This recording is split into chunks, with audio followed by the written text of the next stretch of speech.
আমার চ্যানেলে তোমাদের সকলকে স্বাগত। আজ আমরা ক্লাস 6-এর রায় মার্টিন প্রশ্নবিচিত্রা থেকে বাংলার দ্বিতীয় পর্যায়ক্রমিক মূল্যায়নের প্রথম স্কুল সলভ করব।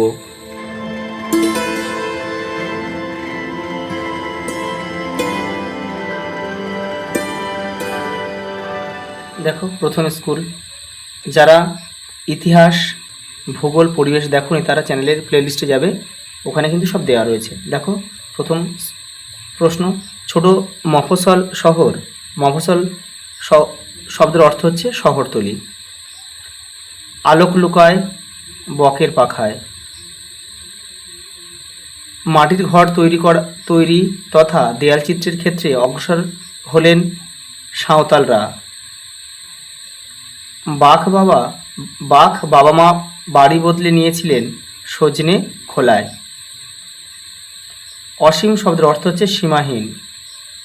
জল ব্যতীত মাছের জীবন অসম্ভব। এখানে ব্যতীত শব্দটি হলো এটা অনুসর্গ। অবেলা শব্দের অর্থ কি? উপসর্গ হচ্ছে অ। দ্বার ও দ্বার দয়বয় আকার র শব্দের অর্থ পার্থক্য। দ্বার মানে স্ত্রী আর এই দ্বার মানে দরজা। অপশান ক আমাদের সঠিক উত্তর। আমি যুক্ত রা শব্দরূপ হবে আমরা। অংশকে পদান্তর করলে হয় আংশিক। খোশ উপসর্গ দিয়ে গঠিত একটি শব্দ হলো খোশ মেজাজ। উপসর্গ ব্যবহৃত হয় শব্দের আগে।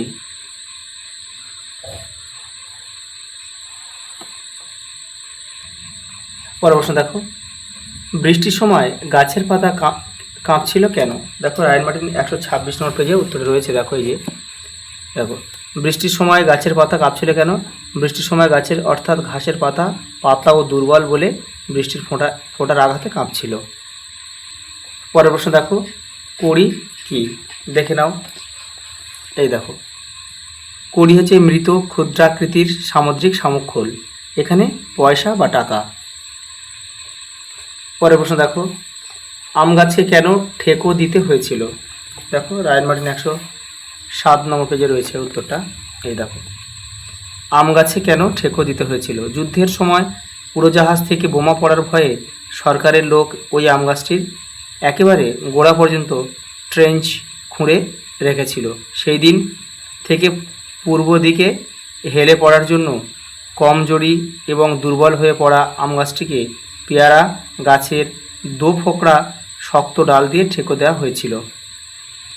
পরের প্রশ্ন দেখো, কাদের অঙ্কিত দেয়াল চিত্রের সাধারণ লক্ষণ পদ্ম? এই যে দেখো, সাঁওতাল, কুর্মী, ভূমিজ ও অন্যান্য বেশ কিছু গোষ্ঠীর মানুষদের দেয়াল চিত্রের সাধারণ লক্ষণ হলো পদ্ম। পরের প্রশ্ন দেখো, হাটে সন্ধ্যায় প্রদীপ জ্বলে না কেন? এই যে দেখো, বিকেলের মধ্যে বেচাকেনা সেরে হাট থেকে যে যার মতো নিজের ঘরে ফিরে যায়, তাই জনমানবহীন হাটে সন্ধ্যায় প্রদীপ জ্বলে না। পরের প্রশ্ন দেখো, ছোট্ট বাঘ তার খিদে মেটানোর জন্য প্রথমে কি ধরতে গিয়েছিল? দেখো এই যে দেখো, ছোট্ট বাঘ তার খিদে মেটানোর জন্য প্রথমে নদীর পাড়ে কাকটা ধরতে গিয়েছিল। পরের প্রশ্ন দেখো, সেই অতলে ডাকুক, কে কাকে এই ডাক দেয়? এই যে দেখো, মাটির তলায় গভীর গহ্বরে গর্ত খুঁড়ে খুঁড়ে চলে যায় পিঁপড়েরা। ধরিত্রী মায়ের আকুল ডাকে পিঁপড়েরা এগিয়ে চলেছে। পরের প্রশ্ন দেখো, হিসাব নাহিরে, কোনো হিসাব নেই কেন?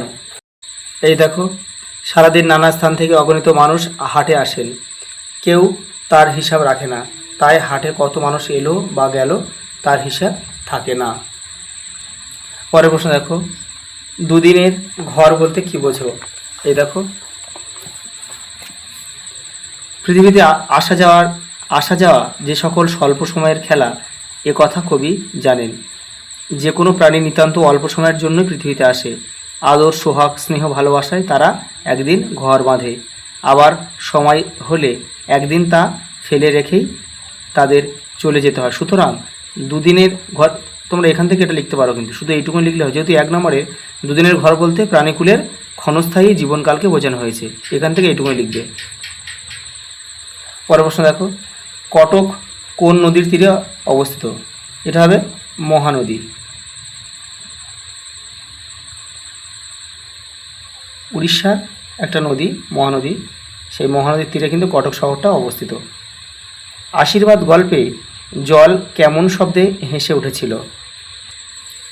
এই দেখো, ঢেউ তুলে খল খল শব্দে জল হেসে উঠেছিল। পরের প্রশ্ন দেখো, চিত্রগ্রীবের মা কোন বংশের? হরকড়া। পরেরটা দেখো,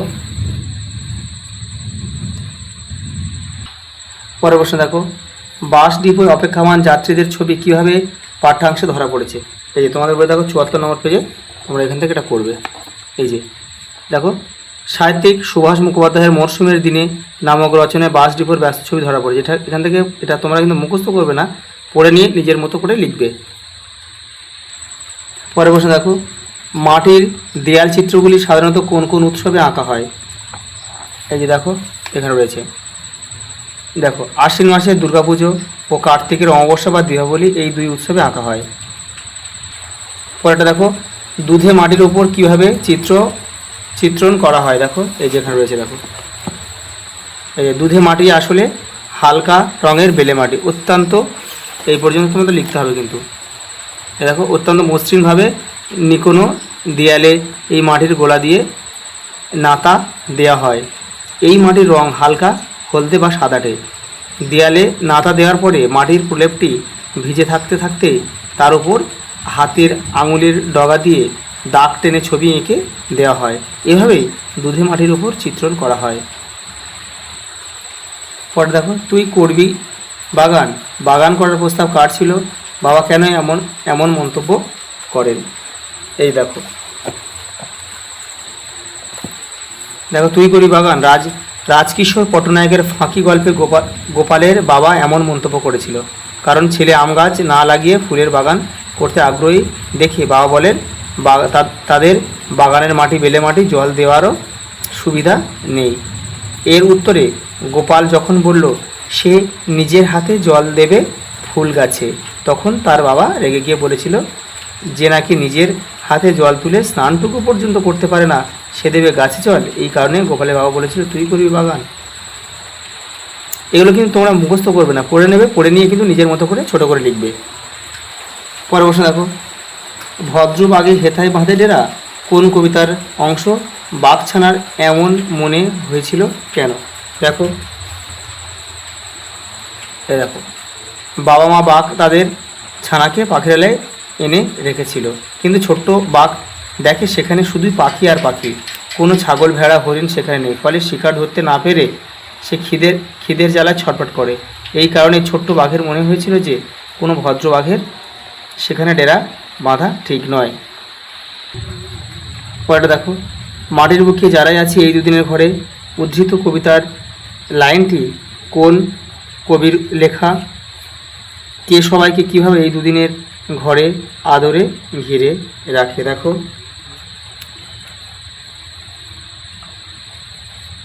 এখান থেকে তোমরা কিন্তু এটা পড়ে লিখে দেবে, এটা পড়ে নেবে, পড়ে নিয়ে নিজের ভাষায় কিন্তু তোমরা লিখবে, এটা মুখস্থ করার কিন্তু কোনো প্রয়োজন নেই।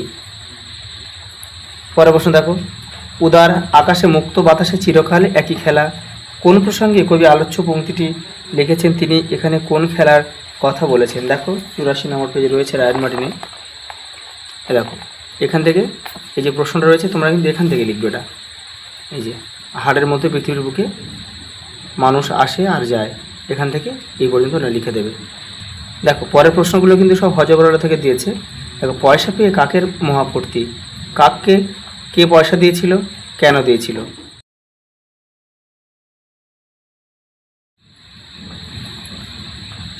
পরেরটা দেখো, শেষটায় বুড়ো হয়ে মরি আর কি, কে বলেছিল?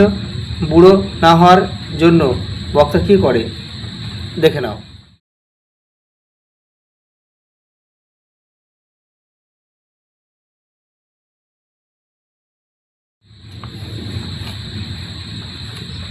ছয় দাগের প্রশ্ন দেখো, প্রদত্ত পদগুলির মধ্যে কোনটি বিশেষ ও কোনটি বিশেষণ চিহ্নিত করো? অন্তর, অন্তর হচ্ছে এটা কি বিশেষণ আর বিশেষণ চিহ্নিত করতে বলেছে। দেখো তাহলে বিশেষ্য এখানে হবে এই অন্তর হচ্ছে বিশেষ্য,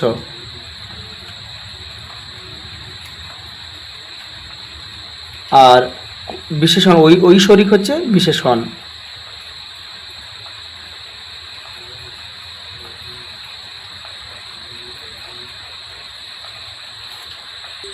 পরে দেখো, প্রদত্ত শব্দযুগলের অর্থ লেখো। ম তয়স্যই মতি মানে কিন্তু মনের গতি, আর ময়কার তয়স্যই মতি মানে কি মুক্তা।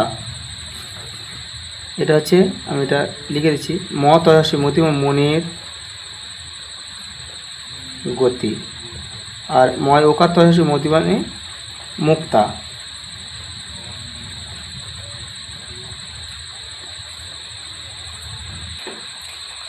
এরপরে দেখো আরেকটা রচনা রয়েছে, এটা তোমরা একটু করে নিও, তোমাদের সহায়িকা বইয়ের পেছনে এটা রয়েছে বা ভাষা পাঠের পেছনে রয়েছে, এটা তোমরা একটু করে নিও। আজ এই পর্যন্ত, দেখা হবে পরের ভিডিওতে।